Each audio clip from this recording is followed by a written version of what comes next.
This is CBC Winnipeg News.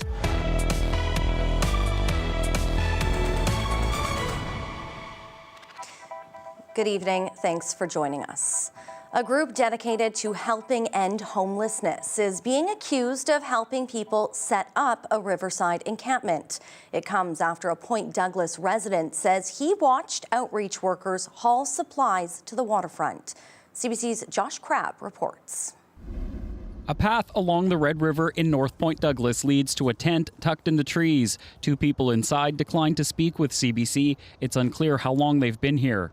I've had interactions with many people living rough down here. On Tuesday, Howard Warren saw and took video of outreach workers with Main Street Project. He showed portions of the recording to CBC that show staff dragging what appears to be a tent and suitcases towards the river. I was confused, to be quite honest. He shared his concerns with the Point Douglas Residents Committee. They wrote a letter to Main Street Project and sent copies to city and provincial leaders. The group says residents just cleaned up an abandoned encampment here, and it appears that Main Street Project may be enabling and supporting the establishment of encampments along the riverbanks. Main Street Project declined comment, but shared a copy of a letter it sent back to the Residents Committee. The organization wouldn't say anything about the specifics of its work along the river, citing confidentiality. Main Street Project did say supporting people experiencing homelessness is complex and nuanced work. It's offered to meet with residents in person to further explain their work. The concerns were shared with Mayor Scott Gillingham, who's trying to find out more. The goal is to not be setting up tents anywhere in this city by anyone, but to get people into housing with wraparound supports. I don't want to see people living down by the riverbank. I don't want to see people living in parks. End Homelessness Winnipeg says it understands the concerns of Point Douglas residents. CEO Jason Whitford says no one wants encampments, but we must admit that when a person in distress has no safe shelter option immediately available, the choices left to outreach workers become limited and ethically complex. Warren says it seems to go against the province's plan of getting people out of encampments and into permanent housing. On the one hand, you're removing people. The other hand, you're helping them get back. Warren says he was told by the outreach workers people were being relocated from a different part of the river at the request of police. Housing Minister Bernadette Smith says the government has been in contact with Main Street Project to ensure all outreach efforts serve to move people into homes. Josh Crabb, CBC News, Winnipeg.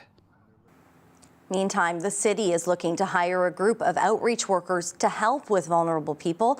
And the mayor says whoever takes on this contract needs to be focused on ending homelessness. CBC's Cameron McLean reports.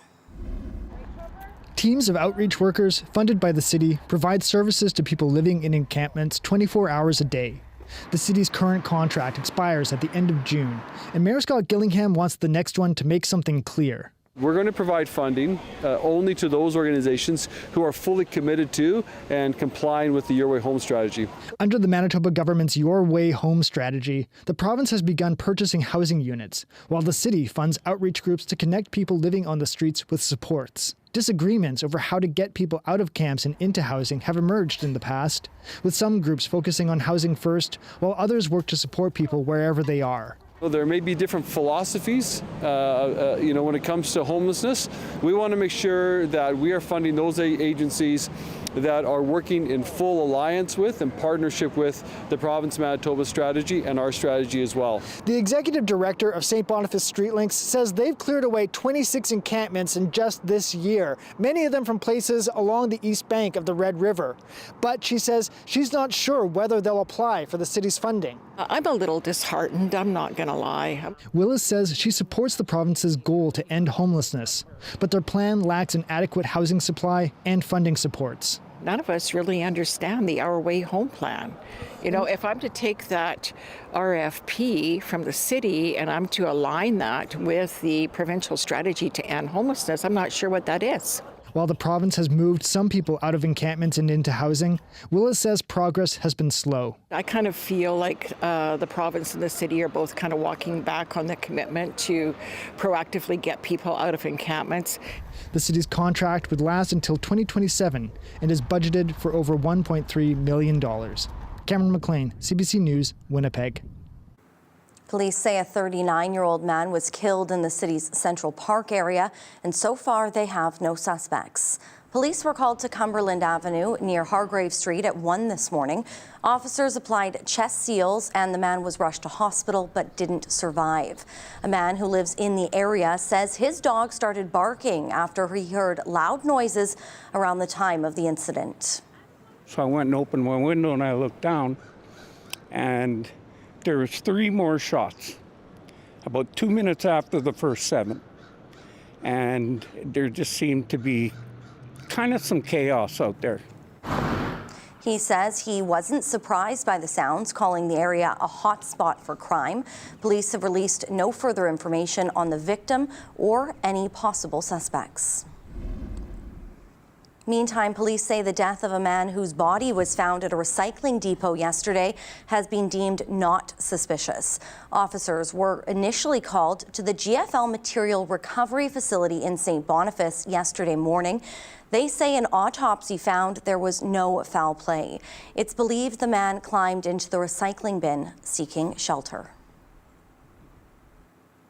Childcare workers at provincially funded centres are getting a bump in pay, which the NDP is claiming is the largest boost to their wages in the province's history. The CBC's Felicia Adam has more. We've been fighting for years for this, and it's taken a long time. Carlin Mann heard the news for the first time when it was announced. We are providing the largest increase to wages for frontline early childhood educators in Manitoba's history. Up to a $5 an hour immediate wage increase with back pay starting in April. They've been putting in the hard work for years, and they deserve it.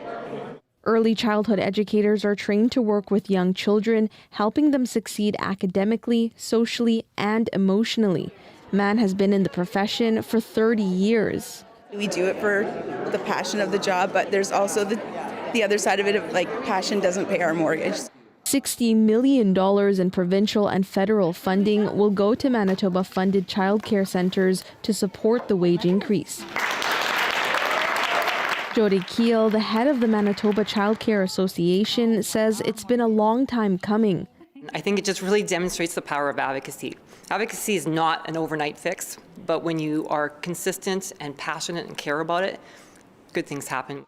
Minister Schmidt hopes the move will help retain childcare workers and attract people to the profession.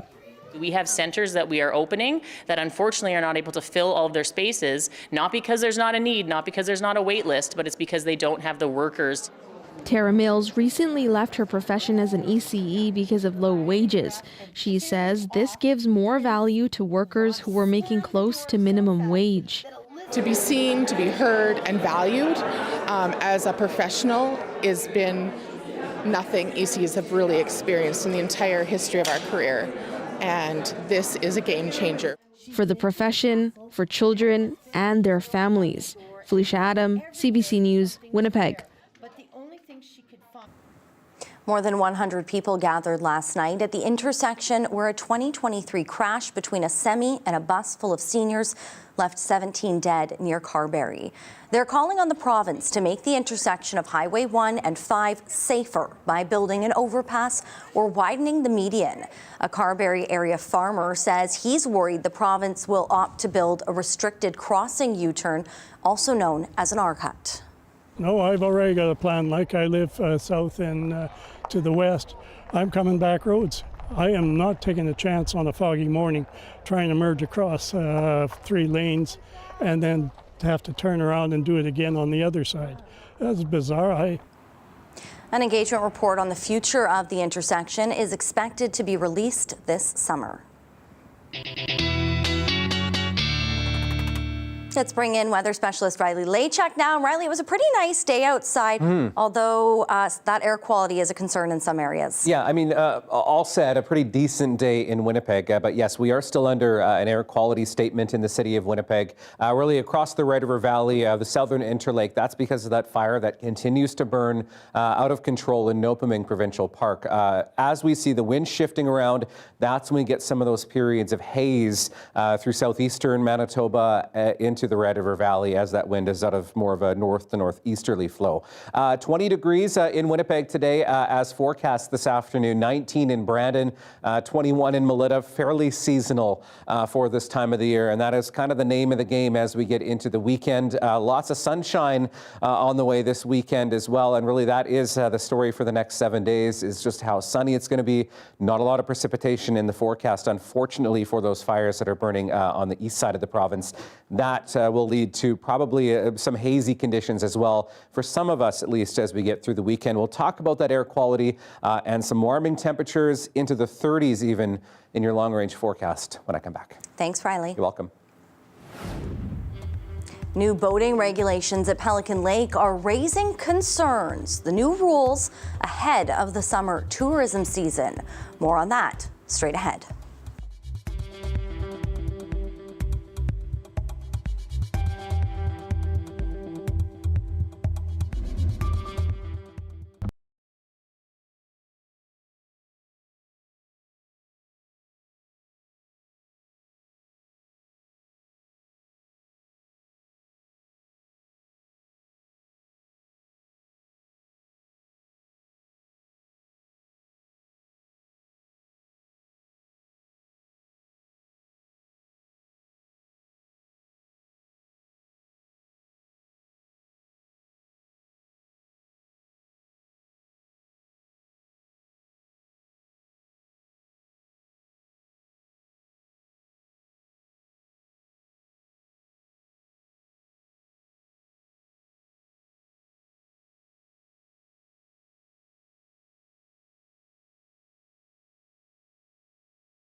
A new one boat, one water policy on Pelican Lake has business owners worried about their financial future. They say it's deterring visitors to the town, which relies on tourism. CBC's Chelsea Kemp has more. The till at Ninette's gas station is slower than usual this month. Owner Dorothy Bright says they're seeing fewer tourists. She blames a new municipal bylaw that's limiting lake access. They've locked up our lake. The tourists aren't coming. The RM of Prairie Lakes has launched a new one water body watercraft bylaw. Lake visitors will pay for a $40 inspection before launching, and residents can pay for the season, providing their watercraft stays on the lake. Reeve Darren Seymour says they want to prevent the spread of aquatic invasive species like zebra mussels. We don't want to deter travel, so we are going to have to monitor that. But if we were to contract AIS, that would be detrimental to our businesses as well, and it would be detrimental to the ratepayers around the lake. Eric Evans says business is already down at his bait shop, an 80% drop in sales compared to this time last year. They spend money in this community, and I feel like with the chains and gates up, it has a bad outlook on the town, and it's potentially keeping people away and causing them to go elsewhere. Bright says she would like to see free inspections and education promoting lake health. The community as a whole they're supportive. They understand that the lake is important, but we also understand that economically, this hurts. Pelican Lake can also be accessed from the RM of Killarney Turtle Mountain. Seymour says he asked them to participate in the new program, but they declined. Killarney Turtle Mountain told CBC it's not prepared to implement access restrictions on any of its lakes. Chelsea Kemp, CBC News, Ninette. A man is suing his ex-girlfriend, saying she ghosted him after claiming a $5 million prize on a lotto ticket that he paid for. The suit says he bought the winning $6.49 ticket at a Winnipeg convenience store the day before the draw. He says he handed it to his then-girlfriend because he'd lost his wallet. After winning, he alleges he allowed her to claim it and have the money deposited into her account because he didn't have a valid ID to claim it himself. He says he believed she would be holding the money for him, but says she ghosted him shortly afterwards. She allegedly told the Lotto Corporation after that he gave her the ticket as a birthday gift. The allegations have not been tested in court. Public health officials are warning the public about new measles exposure sites. The first was on May 12th from 9 a.m. to 5:30 p.m. at Prairie Dale School in the RM of Stanley. The other was the same day between 8:20 a.m. and 1:30 in the afternoon at Lorette Collegiate. Anyone who may have been exposed should monitor their symptoms until June 3rd. Some recent cases had no known contacts. The province, again, urging people to get vaccinated. It's a special bond only twins know, a deep and unique connection. Growing up together, shared experiences and familiarity. But for this pair of twins, there's also the added benefit of living right down the hall from one another. The duo just celebrated their 98th birthday. The CBC's Ian Fraze has their story. I'm taller than her. She's always brags about she's taller than me. Kay Rempel and Marie Chapilski like to joke around. They've been at it for 98 years. I hope the Lord takes me first before her. How am I going to feel when she dies? I'll tell you. I'll have peace. They're twins who live right down the hall at a 55-plus residence in Grenthal. Celebrating their 98th birthday. At the legislature, the twins got a shout-out, a standing ovation, and certificates to mark the occasion. Both ladies are firecrackers, full of life and nearly a century of stories. The sisters grew up on the family farm near New Bothwell. We never fought or anything. Eventually, they got married, had kids, and lived rich lives. Marie took over the family farm, while Kay sold flowers and volunteered at church. Then life took them to Grenthal. Now, both widows, they live side by side. Life is full of joy and fun if you make it. The sisters say they rarely argue, and when they do, it's not often about anything serious. We both want to be right. Somebody must be wrong to make it right. While Marie is undergoing cancer treatment, they both say they feel great, and they're mentally sharp. Their secret to a long life isn't exercising or eating properly. I never did eat healthy, never. But finding joy in the little things like wearing a tiara on their birthday and the big things like family. I love my children too much. Well, I mean, it doesn't matter how much we love them. Someday we will go. Yeah, we all have to go. But I guess God isn't finished with us yet. Lots of time to laugh and enjoy each other's company. Ian Fraze, CBC News, Grenthal.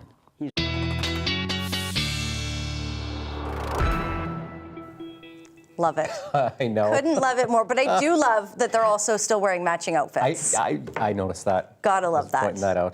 The florals too. Good time for florals. Great. Spring, nice weather. Absolutely. I'm going to start with the air quality because we do have those air quality statements that have been issued that are remaining in effect for the Red River Valley. The Air Quality Health Index in Winnipeg today peaking at a 6, which is a moderate, which means that if you're prone or experience symptoms, maybe limit your time outdoors. I mean, we haven't seen it at a 6 throughout the day today as the winds have shifted to a more easterly flow, but that's just where we peaked earlier. That shift in winds out of the east has pushed some of the smoke plume from Nopaming across Lake Winnipeg once again, but we'll get back into a more northeasterly flow as we get into the day on Saturday. So I do think once again tomorrow in Winnipeg, in southeastern Manitoba, we will experience some hazy periods. The other one I'm watching has been this fire burning near Pimichikamak, which is about 1,500 hectares in size, according to the provinces, has been putting out some locally smoky conditions around that part of the province. So keeping an eye on a couple of things, but the general message is Winnipeg and East do expect that we'll get into some periods of haze here as we get through the weekend. That's because of the ever-shifting winds here. Dying down, I mean, calm to gusting up to 20 kilometers an hour, but seeing that shift again as we get into Saturday out of the north and the northeast at times, but pretty variable. So that's why I say that smoke plume, that haze that we've been seeing will likely be in and out once again as we get through Saturday, even into Sunday. Futurecast, I don't have a lot to talk about. I can actually just let this run right through the weekend and you really won't see much other than a few passing clouds as we get through the next couple of days. We're in a very calm, very stable pattern, high pressure really keeping us clear really across the province as we get through the weekend, and this pattern does hold as we get into next week, except for a few clouds bobbing in and out here as we get into the next work week here. Waking up on Saturday morning, temperatures very seasonal for this time of the year.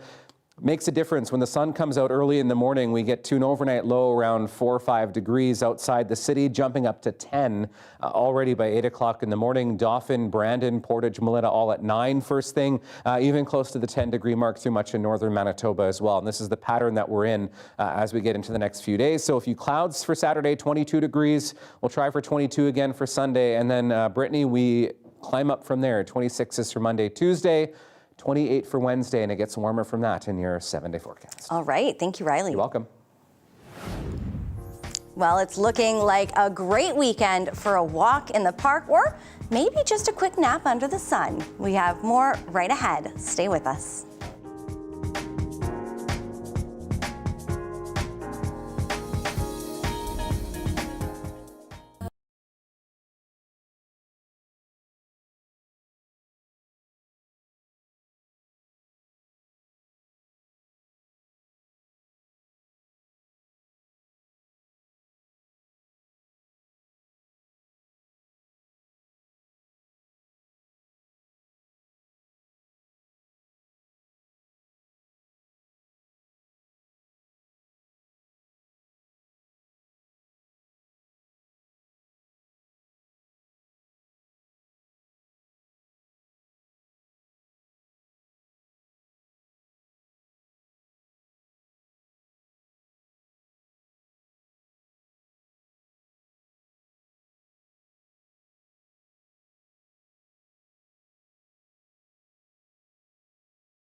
Canada Post is still delivering the mail after threatening to start a general strike.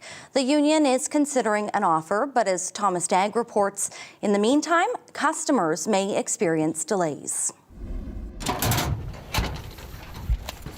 Yes, that letter or parcel is still on its way, at least for now, after a last-minute decision by the Canadian Union of Postal Workers to call off a full-blown strike, a move that threatened to disrupt all deliveries beginning today. We want a fair collective agreement that is workable for the post office.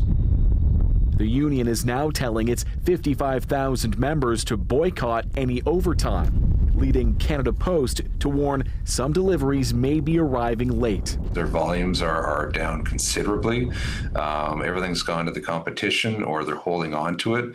And the further we prolong this, the longer they're going to wait. Nobody wants to get burned again. Many customers hold bitter memories of holiday parcels delivered only after Christmas, with that month-long strike last year leaving Canada Post in limbo, and now serving a double whammy to small business owners like Don McCowan at his hobby shop in Toronto. We don't have the nest egg. We lost that in the last strike. So it's harder for us this time than it was, back then. He says the uncertainty is leading to a drop in his online sales and profits. Both Canada Post and the union blame each other for not budging in brief talks on Thursday night, with weekend work one key sticking point, and Cup W staunchly opposing their employer's plan for a separate part-time workforce. This has been a non-starter from the union from the beginning, and I'm just not sure how you get around that as we go forward. The Postal Service handed the union a 750-page package of offers earlier this week, and that's still on the table. For now, the union will only say it's still reviewing those proposals. Thomas Dagg, CBC News, Toronto.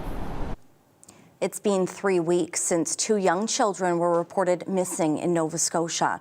There's still no sign of them. And now one area resident says the RCMP has asked her for hours of footage from her trail cameras. Kayla Hounsell has the latest. The SD card goes into the bottom here. Melissa Scott has 7 of these trail cameras set up around her property.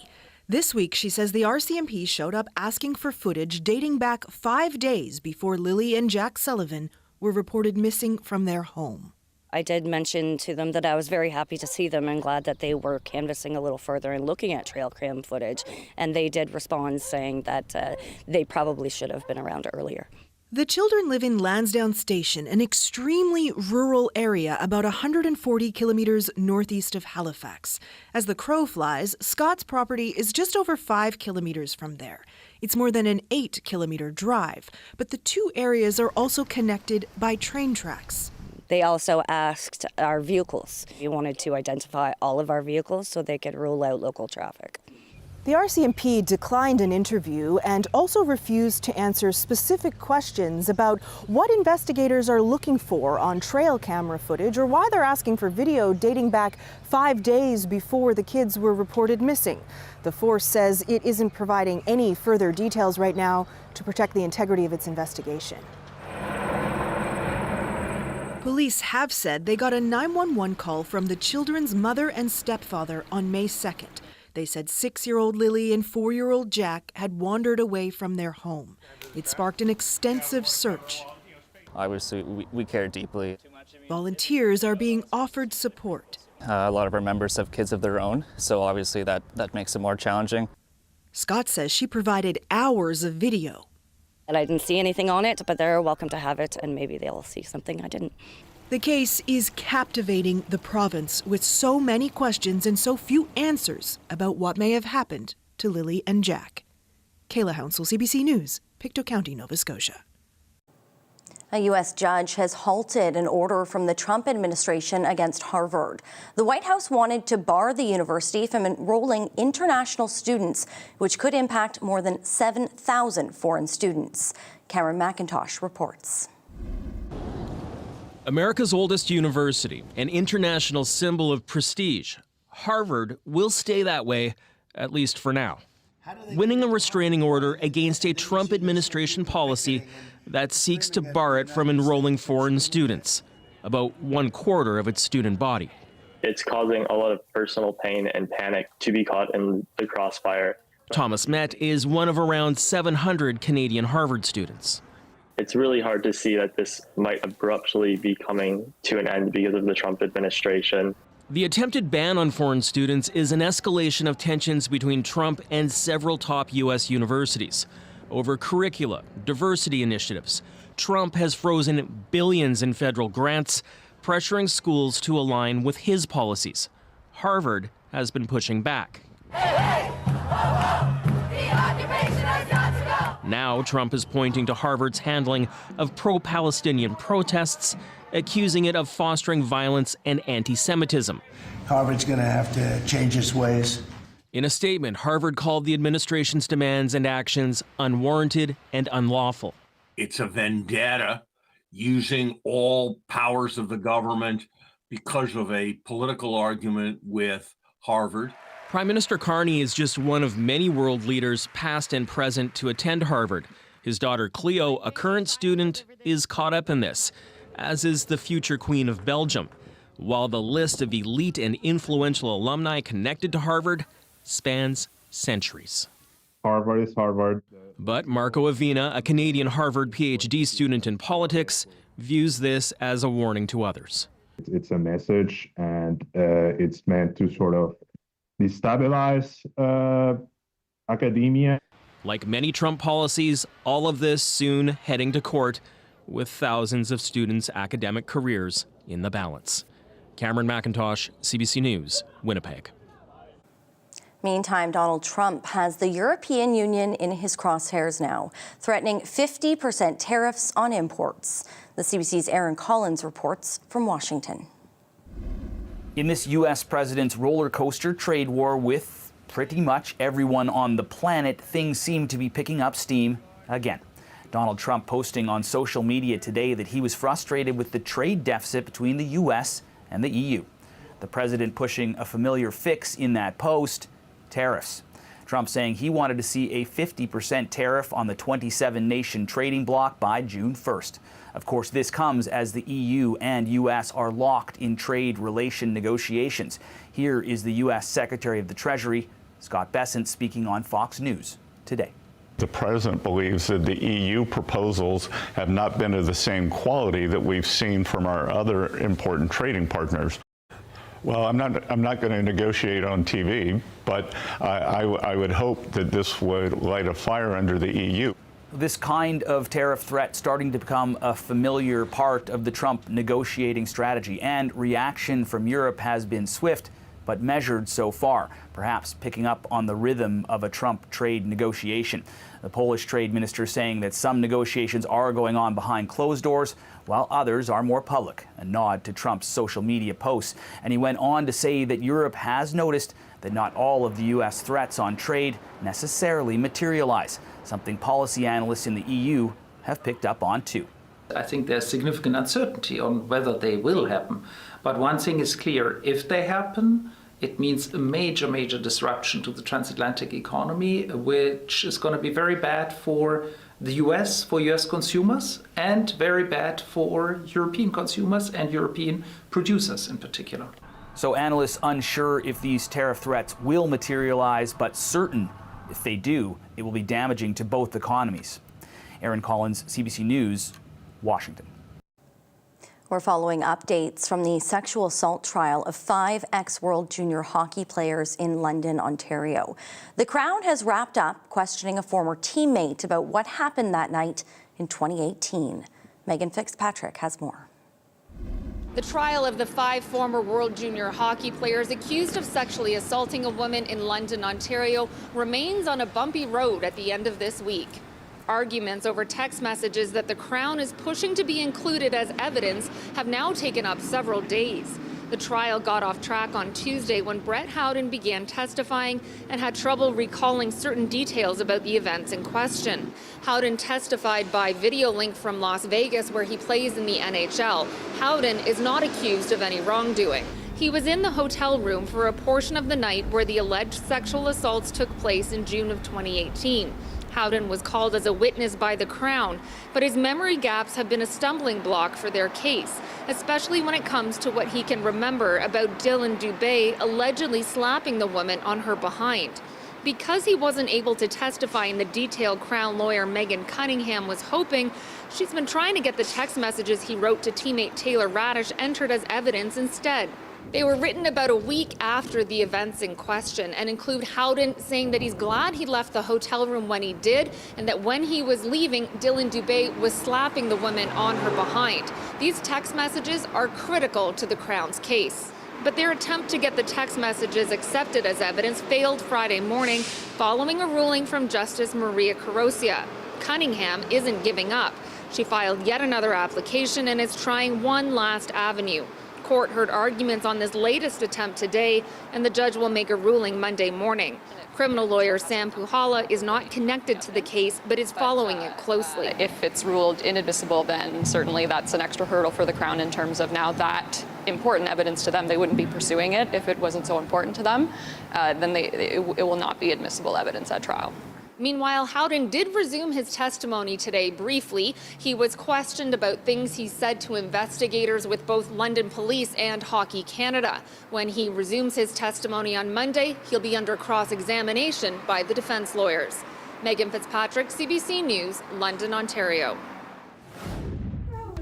Still ahead, a push to boost veterinary education across 3 provinces. But there's a catch. There's no more space for new students, despite a shortage of vets. We'll have more on that after the break.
Canada continues to face a significant shortage of veterinarians. Manitoba, along with BC and Saskatchewan, have renewed their support of the Western College of Veterinary Medicine with a combined $194 million over the next 5 years. But as Ashwarya Duda reports, the funding doesn't come with any new spots for additional students.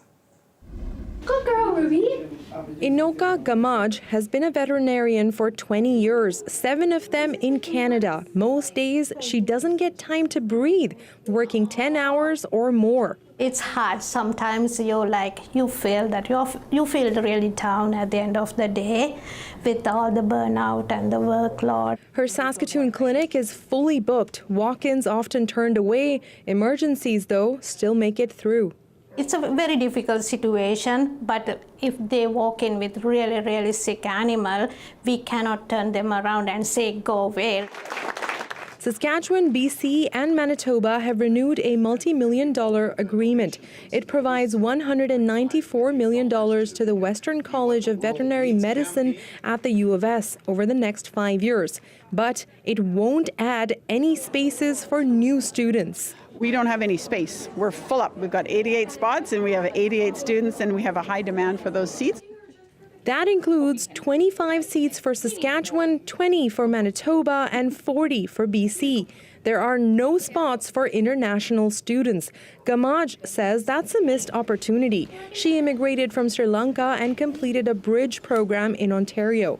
There's not such program other than the continuous education programs after becoming a vet, but to get the license here, we need some kind of bridging programs. Since the pandemic, she says the number of pets has increased and the number of vets hasn't kept up. She says there's also a lack of specialty clinics in the province. But for now, Gamaj leans on her love for animals to push through the exhaustion. The fur babies make a difference in our life.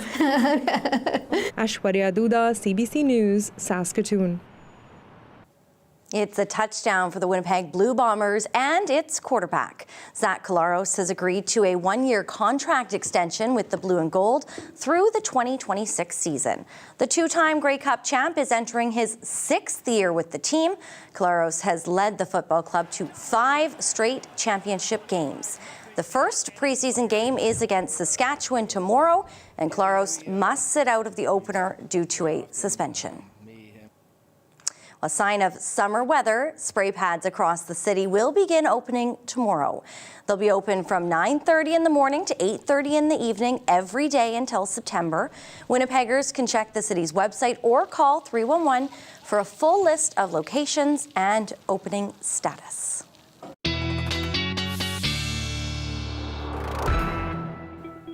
And Riley, I've seen a look at that long-term forecast.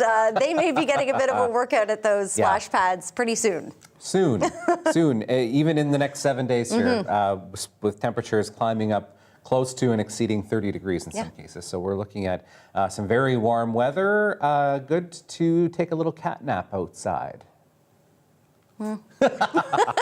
That leads us into Feline Friday with Yoke. I hope I'm pronouncing that right. Thank you, Ryan, for sending this picture in. I know you sent it in a while back, but we get lots of cats. You can send yours to talkback@cbc.ca. We'll need some pups as we get into the next couple of weeks here for the dog walking forecast as we get into next week as well. So please keep sending those along. Light winds to start tomorrow, maybe a bit of haze or a little bit of cloud bobbing in and out throughout the day, looking at 22 by the afternoon, 21 in Winnipeg by the evening. Winds fairly light tomorrow, maybe see some gusts up to 30 by the time we get into the afternoon and into the evening. Winnipeg at 19 degrees this hour, also 19 in Brandon, Melita at 20. These temperatures very seasonal for this time of the year.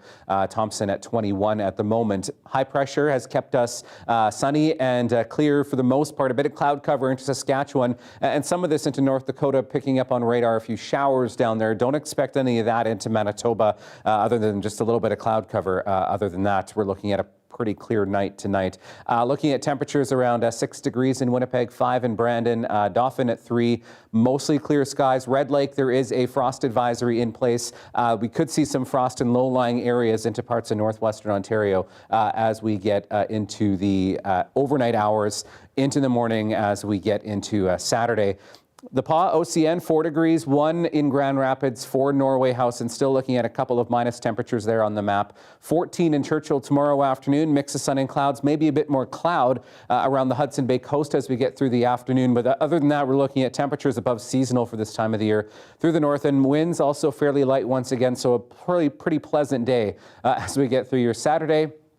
Across the south, temperatures also above seasonal and very pleasant for this time of the year. Not a lot of wind out there either. Until we get into the afternoon, maybe we'll see some breeze here and there. And there's the slight chance of a shower into Fort Frances as we get later into the afternoon tomorrow at 18 degrees. Looking ahead to Sunday, temperatures again above seasonal for this time of the year. And we're looking at some of those enhancements in terms of temperature up the western side of the province. Swan River at 26, the Pas at 24, could even get to 26 in Thompson Sunday afternoon.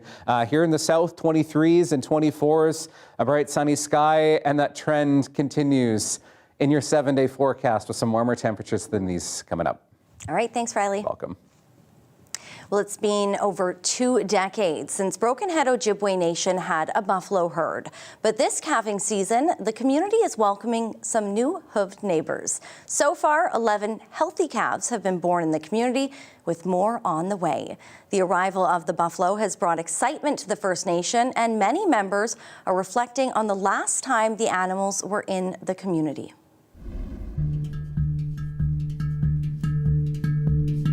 I'm Gordon Blue Sky. I'm the chief of the Broken Head Ojibwe Nation.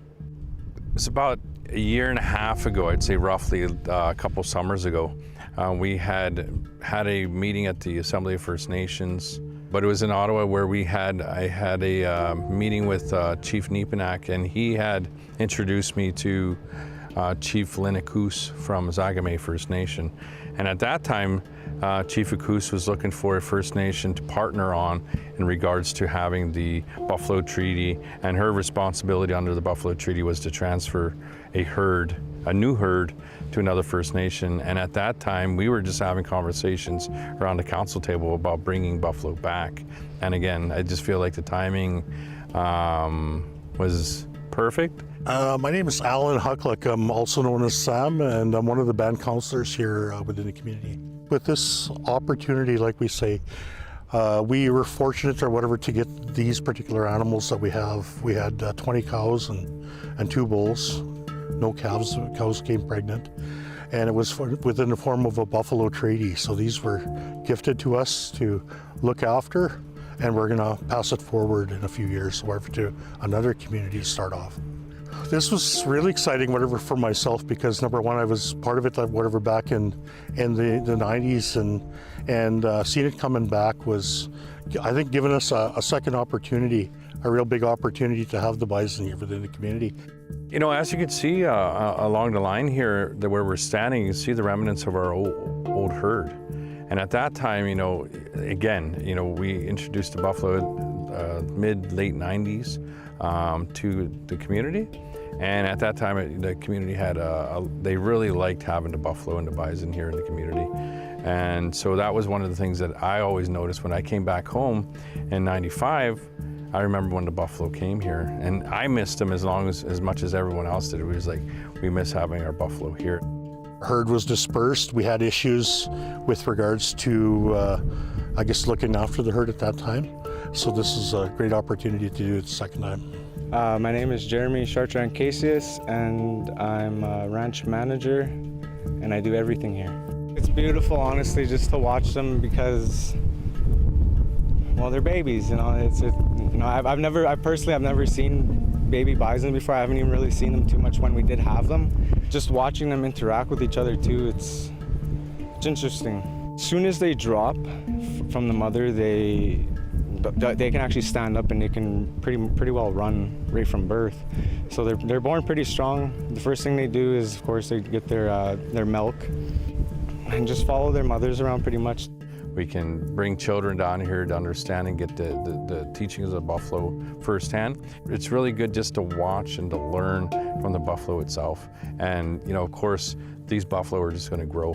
And then what I'm hoping to see is that the opportunities just grow with it. Carl Smith, Broken Head Ojibwe Nation. I really think that's a great step for us to reintroduce again, and maybe have a different outlook how to care for them, not just for the value of the dollar, now it's the value of the respect and spirituality of the animal, and hopefully it helps our community grow a little stronger. Like I say, the kids need to know that thing, right? That's part of the land-based teaching. Like when you think about communities and the push is for land-based now, and the animals are part of the land-based.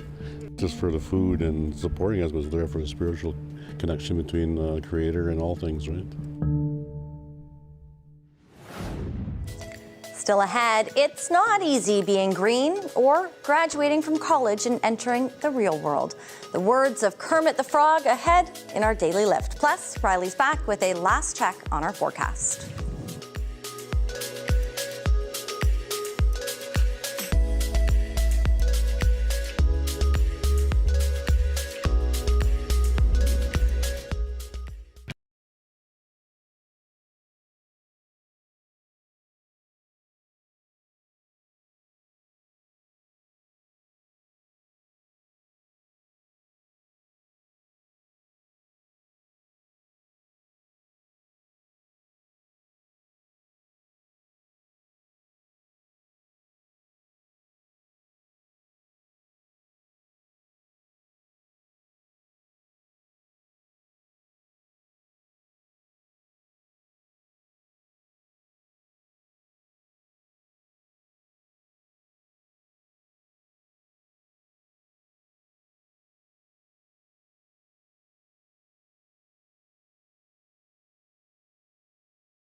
Here's something you don't want shipped directly to your house, ever. A large container ship, it ran aground in southwestern Norway, narrowly missing this house and crashing into this man's garden. He slept through the close call with the 135-meter cargo ship and only woke up after a neighbor rang the bell. The vessel had 16 crew members and thankfully no one was hurt.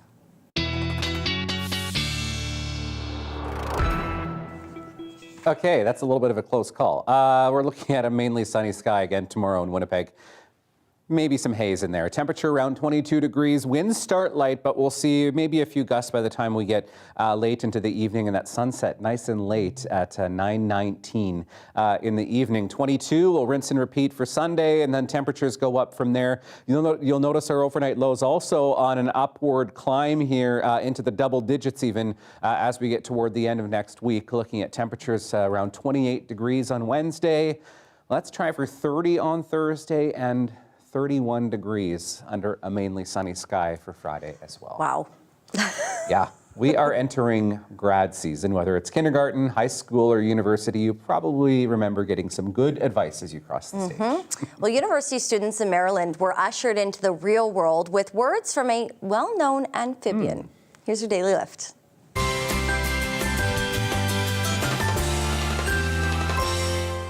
It's important to stay connected to your loved ones, stay connected to your friends, and most of all, stay connected to your dreams. The class of 2025 got some sage advice from Kermit the Frog, the Muppet delivering this year's commencement speech. Now, Kermit is no stranger to the school. His creator, Jim Henson, graduated from Maryland in 1960. Life's like a movie. Write your own ending. Keep believing. Keep pretending. You've all done just what you set out to do. In a video announcing the speaker pick, Kermit is described as an environmental advocate, a best-selling author, an international superstar, and of course a champion of creativity, kindness, and believing in the impossible. As part of the address, Kermit encouraged students to, quote, leap together. You know what? He sounded like he had some good advice. Exactly. Exactly. You know, we could all use a little extra leap into the future. A little pick-me-up. Yeah. Especially as we head into a weekend. Exactly. Well, we hope you have a wonderful weekend. Stay safe. We'll see you back here next week. Bye.